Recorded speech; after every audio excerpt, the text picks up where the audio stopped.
দিয়েছেন ট্রাম্পও। এক্সিওসের প্রতিবেদনে বলা হয়, পাকিস্তানের পাশাপাশি মধ্যস্থতায় সক্রিয় ছিল কাতারও। সবশেষ বুধবার দেশটির প্রতিনিধিদের সাথে ইরানের পররাষ্ট্রমন্ত্রীর দীর্ঘ বৈঠক হয়, যার পরই তৈরি হয় সমঝোতার সম্ভাবনা। মার্কিন প্রতিনিধি স্টিভ উইটকফ ও জ্যারেড কুশনারের সাথেও দফায় দফায় ফোনালাপ করেন কাতারের প্রতিনিধি। তবে চুক্তি সই হলে এর নাম হবে ইসলামাবাদ এগ্রিমেন্ট।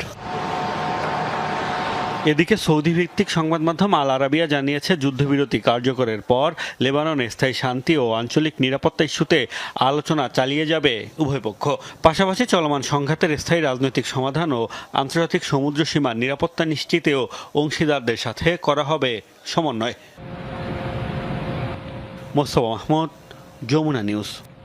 মহরম মাসে অনুষ্ঠিত হবে ইরানের প্রয়াত সর্বোচ্চ ধর্মীয় নেতা আয়াতুল্লাহ খামেনির জানাজা। এই ঘোষণা দিয়েছেন তেহরানের মেয়র আলী রেজা জাকানি। রাষ্ট্রীয় বার্তা সংস্থা ফার্সের বরাত দিয়ে তথ্য জানিয়েছে সংশ্লিষ্ট গণমাধ্যম। পবিত্র মাসটির মাঝামাঝি সময়ে রাষ্ট্রীয় সম্মাননায় খামেনিকে জানানো হবে শেষ বিদায়, যা ইংরেজি মাস অনুযায়ী জুন জুলাইয়ের মাঝামাঝি সময়।